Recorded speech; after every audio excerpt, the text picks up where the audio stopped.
Okay, so hi, hello, howdy, folks. My name is Maggie, and you're listening to Minutes with Magz. Okay, so for today's episode, we're gonna go off track of what I stated that my plan is gonna be for this podcast, and I do that only because I think that the plan I have is a really good plan, but that plan is going to be implemented in the future because I think it is a better plan for the future when I have more experience of, creating, podcast content in the future. Did I just repeat myself? I hope that makes sense. I think it's a better plan for more experience later on, but it's still a good plan. I'm still gonna hold on to it.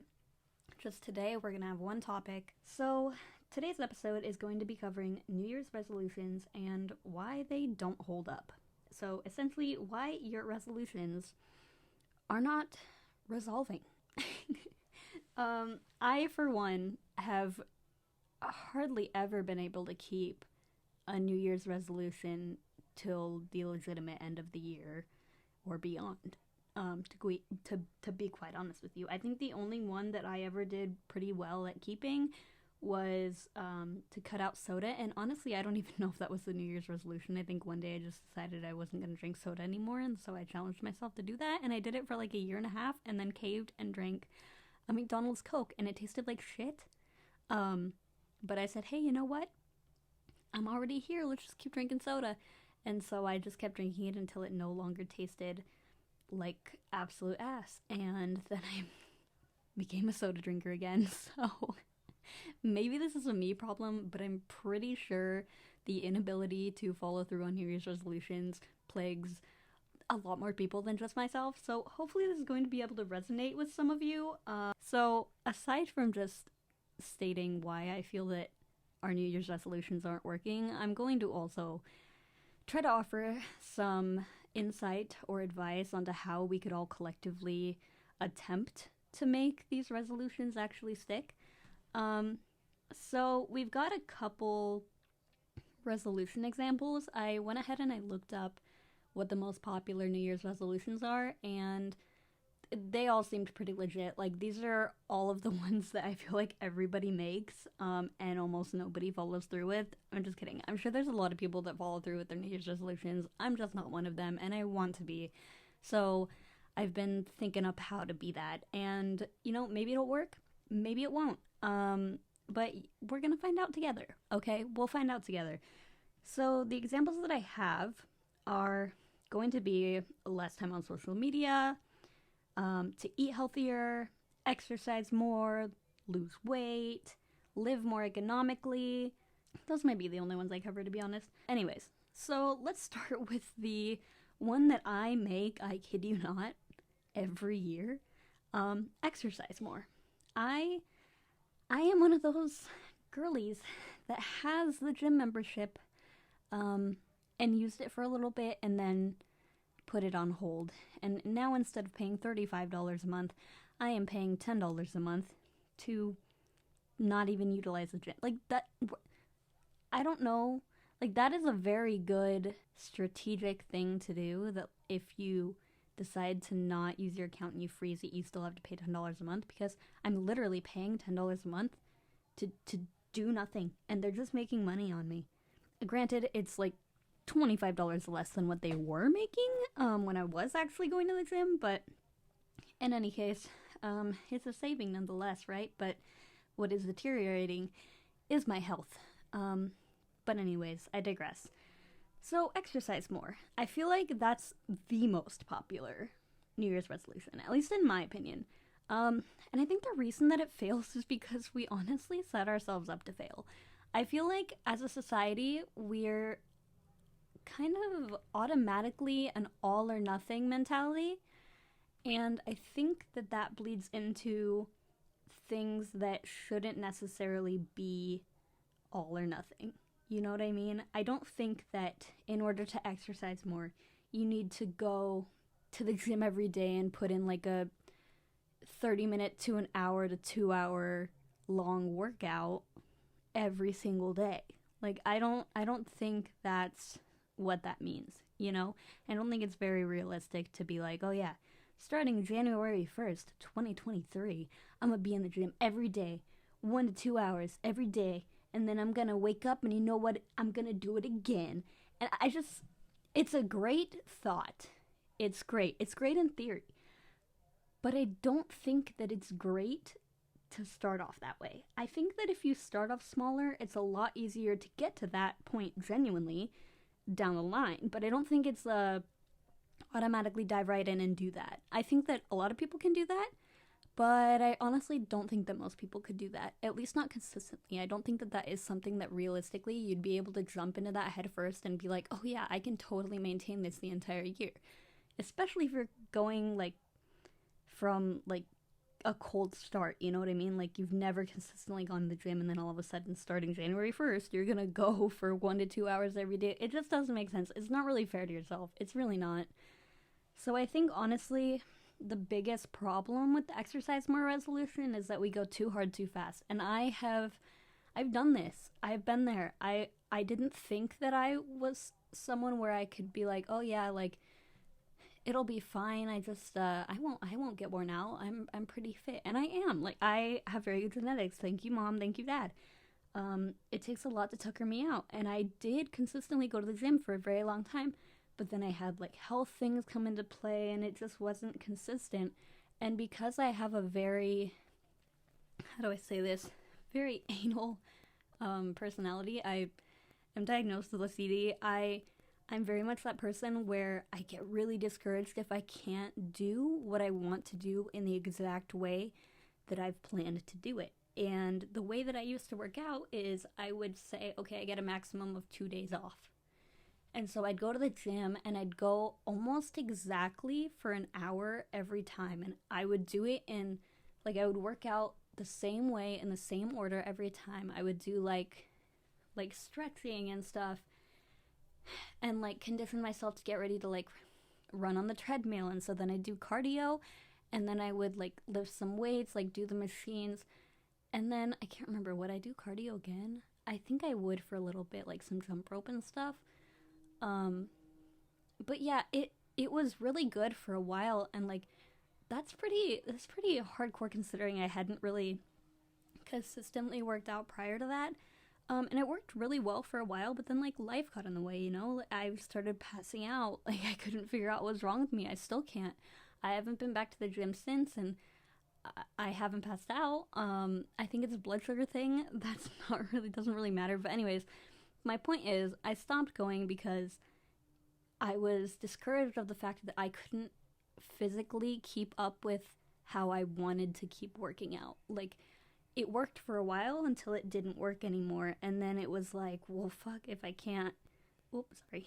And then it was like, well, shit, if I can't do it how I want to, then what's the point of doing it at all? And I know that's a really negative way to think about it. Like, honestly, I should just be content with going to the gym for even 10 minutes a day, you know? But because I'm so all or nothing, it was really discouraging, and it turned into something that I didn't want to do anymore. So I think that that's something that's really easy to fall into, where it's kind of like an all or nothing mentality, and I really just don't think that's healthy. I think it's way better to set yourself up for success, whether that's like only allowing yourself to go to the gym for like 5-10 minutes a day and then like force yourself to go home and like do other stuff. And then maybe the next day up it by a couple minutes, or the next week up it by half, or you know what I mean? Like just something where you can kind of like step into it. I think that's a way better approach rather than just telling yourself all or nothing, because I think with the all or nothing approach or going super hard, super fast, I think you're just going to end up not continuing it, because it's not appealing if you're not able to see progress. And I know people are always like, oh yeah, you can go to the gym, but don't expect to see progress anytime soon, which you shouldn't. But in regards to seeing progress, I think the best way to visualize progress, or my mom's coughing, or to be able to know any progress, is to be able to do that, like working up towards, you know, your goal time or whatever. So whether like at the beginning, like say January 1st, you go to the gym for 5 minutes, then like January 7th, you go to the gym for 10 minutes. I think being able to work yourself up at a pace that's not discouraging is a way to see a lot more healthy progress. Does that make sense? I don't know. I just feel like that would work. Anyways, the next topic is going to be in the same vein, kind of, and it's to eat healthier. Ugh. I am screaming, crying in the form of Oreos and donuts and kettle potato chips. I love me some potato chips, especially the folded ones. Ooh. What are those? Are they like, you know, the kettle chips? They're just like more crunchy. Did you know that's like a marketing strategy to make your food actually fun to eat or like satisfying to eat? The crunch is literally thought of when making a food product. Did you know that? Isn't that crazy? I learned that in my marketing class. I thought that was wild. Is that where I learned that? Yeah, I'm pretty positive that's where I learned that. I just took a marketing class in fall, so it was actually really cool. There's so many things that I didn't know about. Anyways, yeah, to eat healthier. I am that girl. My boyfriend laughs at me because he says that I eat like a 5-year-old, and I do. Like, I'll wake up in the morning, and for breakfast, I'll have a small bag of chips and bread with peanut butter on it. I don't know why I'm like this. Sometimes I don't even eat till like 12, okay? But when I do eat in the morning, it's probably gonna be a piece of bread with peanut butter on it, and I don't know why I'm like that. It's like my comfort food. Recently, I've also been really into bananas. I don't know when that will stop, but for right now, I love bananas. I love them. They are my friend. And I know a lot of you are probably like, ew, bananas, because I've noticed that a lot of people don't like bananas. But anyways, I love them. I eat like a 5-year-old, so this one's really, really hard for me. But again, I think it's a matter of having the right setting, right? So I think the reason that this one doesn't work for a lot of people is because you're surrounded by bad food still. Like, yeah, maybe you're sitting at home on December 31st and you're like, hey, you know what? Starting January 1st, 2023, I'm gonna eat healthier. I'm gonna meal prep. I'm not gonna eat junk food just because I'm bored. I'm gonna try eating, berries or like nuts or banana chips or something instead of, delicious crunchy kettle chips and stuff like that, But I don't think, again, that that's very realistic unless you're surrounded by the healthy food that you're trying to implement into your life. I think that if on December 31st you have this resolution to eat healthier, but on January 1st nothing around you has changed and you still have chips in the cabinets and you still have a bunch of cookies and you have no vegetables and no fruit and nothing of substance and nutrition like in your vicinity, how are you going to change that habit? Like, how are you prepared? How have you set yourself up to successfully eat healthier? You haven't. You can't do that in a day. I think some of these resolutions that end up fail because they need to almost be prepared for. You know what I mean? And I think that another thing is that New Year's resolutions don't have to start on the 1st. If you have an idea on the 31st, some of them just aren't realistically going to happen by the 1st.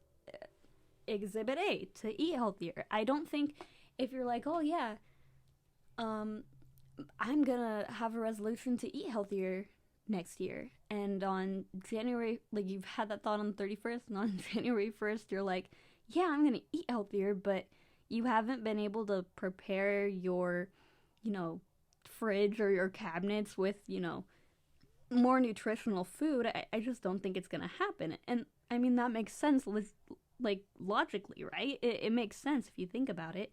You can't eat what you don't have. If if it's like 5 and you're hungry, you haven't eaten dinner or anything, and you look in the freezer and you've got like a pre-made little cholesterol-filled TV dinner, but nothing that you could just like whip up super quick that's like of way more nutritional value, what are you going to pick? You're going to pick what you have. So I think that a lot of times, a lot of these resolutions that don't end up working don't work because they're, again, not set up for success, or they're just not set up for at all. Like, I feel like a lot of people, especially when they have the eat healthier resolution, it's something that's almost kind of like last minute, or they just don't think that they need to prepare for it. But I think that's very much one of the resolutions that you definitely need to prepare for. So yeah, I think if you're surrounded by the bad food and your resolution is to eat healthier, you need to surround yourself with some good food, some good options. Make it easy for yourself. You know, it doesn't have to be a challenge. That's not what the resolution is about. You're not supposed to challenge yourself for a whole year and beyond. You know what I mean? I think that the goal for resolutions for the new year are to be sustainable beyond a year, and even more so beyond a couple of days. You know, it shouldn't be so difficult that it's like a challenge to maintain it. You need to set it up and make it easier for yourself. I think that's where a lot of us go wrong. I know that's where I go wrong, is I don't make it easy on myself. I make it hard. I make it challenging. I make it tedious. I make it almost I almost grow to resent it because I've made it such a challenge for myself. And it shouldn't be that way. It doesn't have to be that way. You can make it easy for yourself. There's no rule where your New Year's resolution has to be like super hard. You can prep for it. You can start it on like the 5th. Hell, you could start it in March. There's no rules. You can change your year whenever you want to. It doesn't have to be the 1st. If on the 31st at 11:59 you're like, oh shit, I want to eat healthier, but you've only got like Cocoa Puffs and Oreos and Chips Ahoy and cholesterol-filled TV dinners in your fridge and cabinets, you know, it doesn't have to start on the 1st. You can say, okay, it's 11:59 on December 31st, and I want to eat healthier this year. So maybe tomorrow I'm going to go to the grocery store and I'm going to get all these things. And then however long it takes me to fill my space with, you know, some healthier alternatives, that's when I'll start eating healthier. And make that promise to yourself. Don't make it a challenge. Make it a promise, though. Tell yourself that I'm going to do this and this, however long that takes me, and once I've got it set up to where it's something that I can actually do, I'm going to do it. And, like, whether that is that you need to, like, wait for your paycheck so you can go get better food, or whatever it is, honestly, just make it easy on yourself. You know, don't be in competition with yourself. It doesn't need to be hard, is what I'm trying to say. I feel like I repeated myself a lot. I'm sorry. Next one I would say, let's go with the live more economically. For this one, you know, I'm not great at it either. I've been noticing more and more, especially as I've gotten older, that the second I make money, the next second it's going to bills, and it's exhausting. And so I feel guilty for buying myself stuff sometimes. I feel like stuck, kind of like a slave to my job. And I feel like a lot of people can get like that, can feel like that as well. I think for the resolution, live more economically, to work, you have to have a plan. And I know this is so annoying to hear, because who wants to sit and like make a plan for, you know, finances? It sounds unappealing. And I know a lot of you are probably like, no, it sounds like an adult thing to do. Yeah, I know it's an adult thing to do, but it still doesn't make it fun. And you're probably like, well, Maggie, it doesn't have to be fun. Not everything about being an adult is fun. And to which I would say, I know, I agree, but it doesn't mean that it has to be hard. Okay? Even if it's something simple, like a daily spending cap. Like, I do that with myself sometimes. And I found that when I do that, I save a lot more money, but I always tend to kind of stray from it because I don't really hold myself accountable. Which, for that, I would say write it down. Maybe even put it on a freaking bulletin board in your room so you have to look at it every day. Say you have a spending cap every day of like $20. I don't mean like towards bills. I mean like of like little stuff that you do throughout the day. Like maybe like getting your Starbucks in the morning and like getting lunch on your lunch break at work, and spending money in those ways, like getting a candy bar at the gas station or whatever it may be. For the extra stuff, the stuff for you, maybe set a spending cap for yourself, whether it's like $20 a day, $15 a day, $10 a day, $5, whatever you can afford. that's going to still make it possible for you to be spending less. You know what I mean? It's just something to do to make you more conscious of how much you're spending. So, like, whether your cap is $50, you know, maybe you'll notice that, hey, shoot, I get really close to $50 every day. Sometimes I even go, like, way over $50. I think that if you have that cap on yourself, you'll at least become more conscious of how much you're spending so that you get in the habit of kind of tracking it to make sure you're not going over that cap, or to see how far over you go over the cap, or, you know, what have you. I think just, like, doing that is a good tool to make yourself more aware of your spending habits. So just even something as simple as that, doing like a spending cap for yourself. I think that's a good way to start it. And then maybe you can graduate to those fancy little money planner journal things that I've seen. I tried to find one at Target the other day, but I couldn't.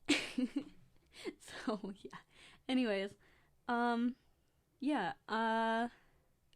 maybe the next one.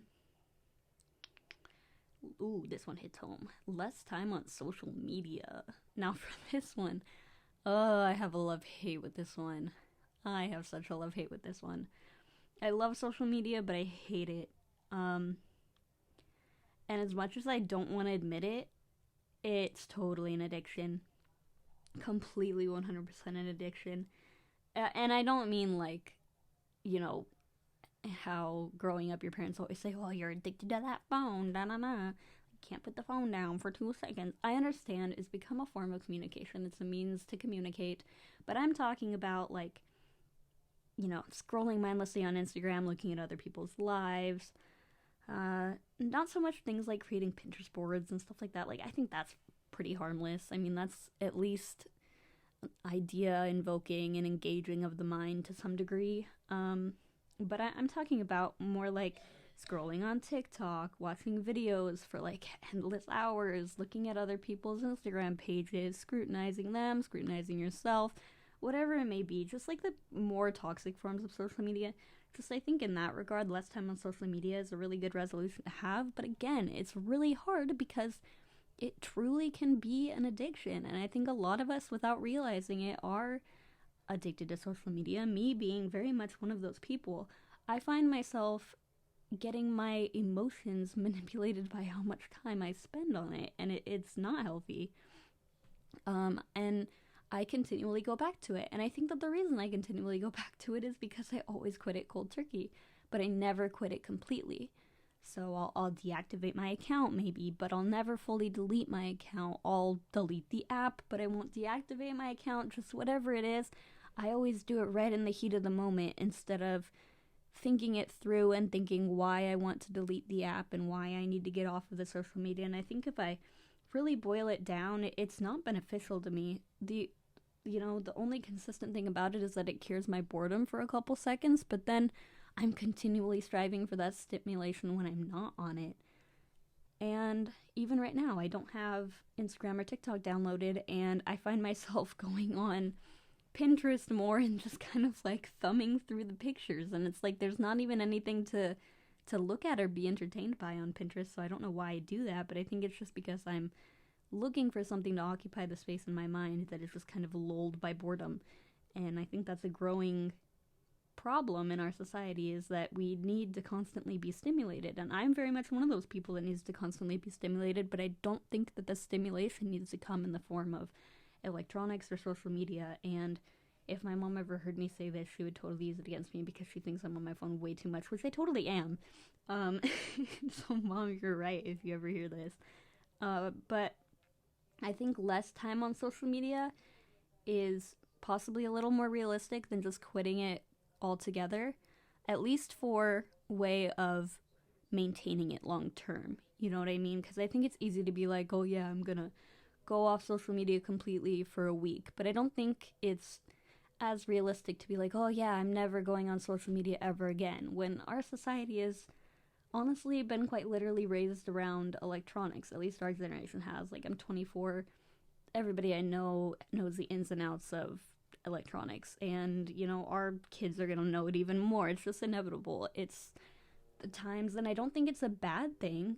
I just think that if it's inhibiting your mental health in any way, that's when it's bad. That's when it's like, hey, okay, maybe it shouldn't be the first thing that you look at when you wake up. Maybe don't click on Instagram the second you wake up. I think little changes like that is a good way to spend less time on social media. I don't think it's as beneficial to just be like, okay, I'm never looking at it again. Because again, it's not realistic, especially for a New Year's resolution. It's, again, another thing that I think we're setting ourselves up for failure with, is to say, oh yeah, I'm gonna like never go on social media again. Like, no, I think that it needs to be, you need to spend less time on social media. And I think that the way you do that is to find a bunch of smaller habits to tweak in order to gradually spend less time on social media. Because I think saying, oh yeah, I'm gonna spend less time on social media is too broad of a statement. I think you need to set little goals that are attainable. Like, for example, what I just mentioned. Tell yourself, yeah, okay, when I wake up in the morning, I'm not going to go on social media first thing. I'm going to drink a glass of water. If you're feeling, a little extra, maybe like you're going to go on a walk or you're going to eat some breakfast. And then if you feel like it, you'll go on social media or you'll watch a little TV or what have you. Or maybe you'll read a book, like little changes like that. Like just not going on it first thing in the morning. Or not going on it right when you go to bed. You know what I mean? I think little changes like that are what are sustainable rather than just, completely cutting it out altogether. So yeah. Anyways, it's all kind of coming back to just don't go too hard too fast with your resolutions. I think that the key to all resolutions is to really make it attainable. Make it easy on yourself. You're not in competition with yourself. You're not in competition with anyone else. If you see, Joe Blow going to the gym on January 1st, 2023 for 2 hours straight, and then he does it again the next day, and the next day, and the next day, maybe think to yourself, well, I'm not Joe Blow. Maybe that works for him, and it doesn't work for you. There's nothing wrong with that. Some people are able to do that. Some people can just all of a sudden decide, hey, I'm going to go to the gym for an hour every day through the new year. And, maybe they can do that, and that's great. And maybe you can do that too, and that's great. But it's not necessarily what you should do, It's not necessarily what you shouldn't do. But just because you can do it doesn't mean you have to. And it doesn't mean you should. But again, it doesn't mean you have to. You don't have to make things hard on yourself. It doesn't have to be a competition. Just do those small life changes, and I think eventually they will lead to the bigger ones. But in a more attainable and a way more enjoyable and productive way. So, anyways, I hope that helps. I can't believe I was able to talk for like 30 minutes straight. This is going to be my first episode. It'll probably be really all over the place because I don't know how much editing I'm going to be able to do on it. Yeah, anyways, I hope everybody has a really safe new year. I hope that all of your resolutions come to fruition. I hope you're able to maintain them even beyond, 2023. And I hope that this helped someone, even just one person, in the tiniest way. That's all that I can really hope for. I hope that you enjoyed listening. I hope you check back for more episodes. And yeah, I had a good time talking about this. This was good. See, I like to talk. This was a good idea. This is a good hobby for me. Anyways, make it a great day, and I will chat with you next time. This has been Minutes with Magz. Peace out.